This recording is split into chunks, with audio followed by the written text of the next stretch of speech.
20ویں صدی کی شروعات کراچی میں سماجی زندگی میں ایک اہم موڑ ثابت ہوئی۔ کمیونٹیز نے اپنے سوشل لائف کو بہتر بنانے کے لیے سماجی ادارے خوب بنائے۔ مسلمانوں میں بھی اس قسم کا شوق تھا، ہندوؤں نے بھی خاص طور پہ اپنی کمیونٹی گیدرنگز کے لیے، سوشل لائف کے لیے خاصا کام کیا۔ تعلیم کے میدان میں نئے نئے ادارے بنے، ان کے لیے کالجز کا قیام ہوا، اور پھر ان کے لیے ہاسٹلوں کا قیام جو ہے وہ 20ویں صدی کے شروع کی دہائیوں میں ایک نمایاں فرق ڈالتا ہے۔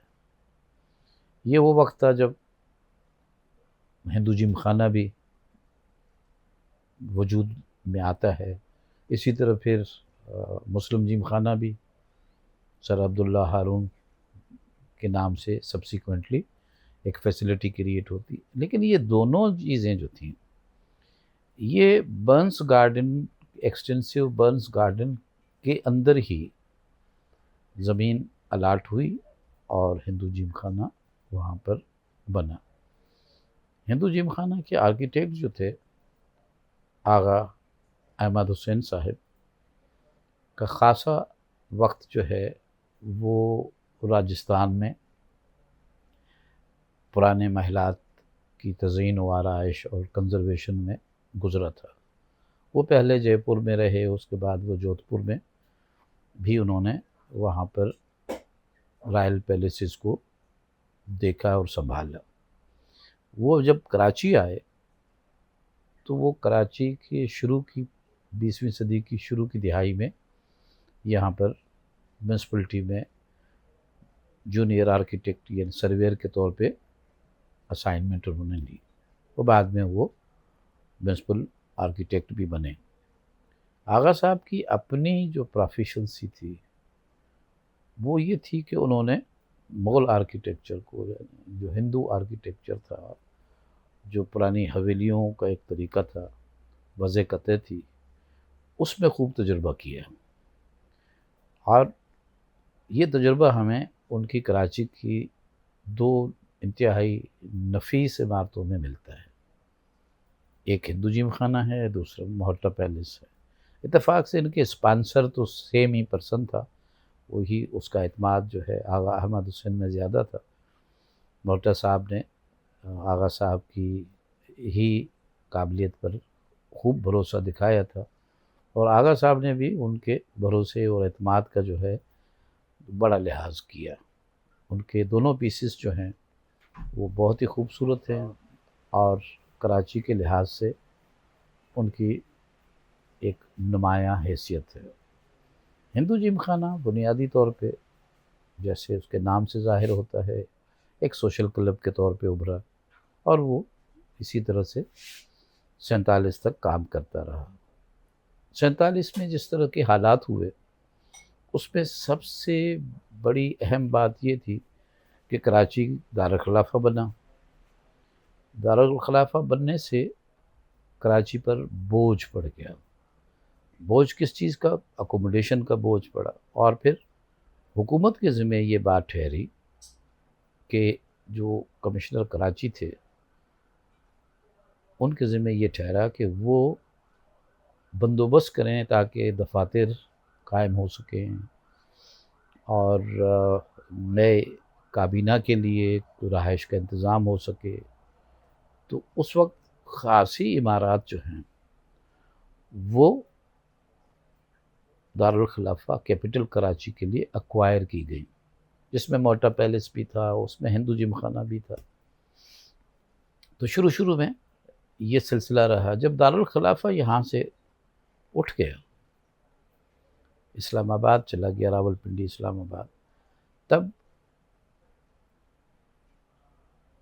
یہ سرکاری عمارت سے اس کی واگزاری ہوئی اور یہ سندھ گورنمنٹ کے کو واپس مل گیا۔ اب سندھ گورنمنٹ نے اس کا کیا تصرف کرنا تھا، یہ بڑی دلچسپ بات ہے۔ بہت سی چیزیں سوچی گئیں۔ اس وقت خیال یہ پیدا ہوا کہ اس میں کوئی چھوٹا سا میوزیم بنا دیا جائے، کوئی آرٹ سینٹر کریٹ کیا جائے، اور یہ دونوں منصوبے ابھی دل کی روشنی نہیں دیکھ سکے تھے کہ پہلے مرحلے میں کے ڈی اے کے ذمے یہ کام لگا کہ اس پرانی خستہ عمارت کو بہتر بنائے. تو بنیادی کنزرویشن جو ہے وہ 1980 کی دہائی میں کے ڈی اے کے ذمے آئی اور کے ڈی اے نے اس کو کچھ بہتر بنایا. لیکن عمارت کے ساتھ بہت سارے مسائل ابھی تک ہیں اور چلے آ رہے ہیں. اس سلسلے میں ابھی ثقافتی حلقوں میں جو کنسرن پایا جاتا تھا اس کی بنیاد پر کلچر ڈپارٹمنٹ نے ہیریٹیج کمیٹی کی وساطت سے اس پر کنزرویشن کا بنیادی کام شروع کیا ہوا ہے، جس میں پہلے مرحلے میں اس کی چھت، اس کے بعد جو دیواروں میں ابھرتی ہوئی ڈیمپنیس ہے، رائزنگ جو ہو رہی ہے، کیونکہ اس علاقے میں زیر سطح پانی کی لیول کچھ زیادہ اونچی ہے اور یہاں ڈرینیج کا نظام بھی اطمینان بخش حدود پہ نہیں کام کر رہا. تو دوسرے مرحلے میں یہ کام بھی شروع ہو چکا ہے کہ ڈیمپنیس کو کس طرح سے کنٹرول کیا جائے. باقی مختلف چھوٹے چھوٹے کام ہیں جو کنزرویشن کے بنیادی کام ہوتے ہیں، تو وہ اس وقت سلسلہ چل رہا ہے اور امید ہے کہ بہت جلدی ہندو جم خانہ اپنی پوزیشن میں آ جائے گا.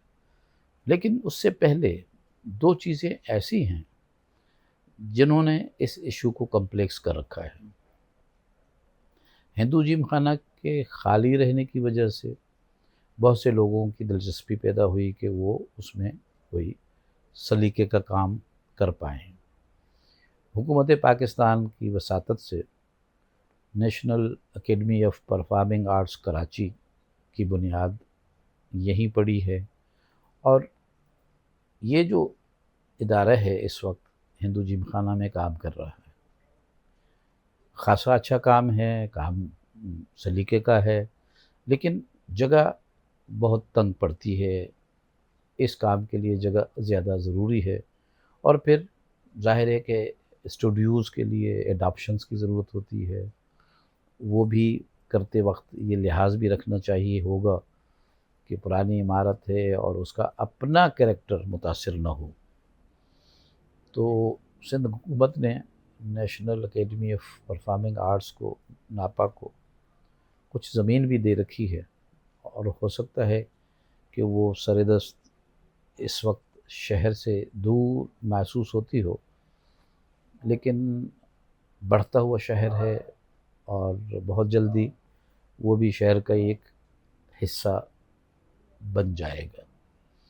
دوسرا ایشو اس میں یہ ہے کہ یہ ہندو جم خانہ بنیادی طور پہ ہندو کمیونٹی کی ملکیت ہے، اور انہوں نے اپنے سماجی سوشل گیدرنگز کے لیے ہی یہ ادارہ قائم کیا تھا، یہ کلب قائم ہوا تھا. ان لوگوں کا اصرار ہے مسلسل کئی دہائیوں سے کہ وہ اس کو واپس اپنے اسی کام پر لانا چاہتے ہیں.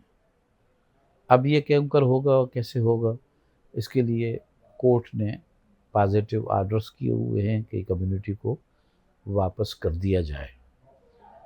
اب حکومت، ہندو کمیونٹی اور ناپا، ان سب نے مل بیٹھ کے اس مسئلے کا کوئی تسلی بخش حل ڈھونڈنا ہے، اور ہوگا تو یہ کہ آخر کار ناپا کو اپنی نئی عمارت بنا کر وہاں شفٹ ہونا پڑے گا. ہندو کمیونٹی اپنے آپ کو ری آرگنائز کرے اور ہندو جم خانہ کو ماڈرن فوٹنگز پہ ایک سوشل کلب کے طور پہ وہ ایکٹیو کر سکے.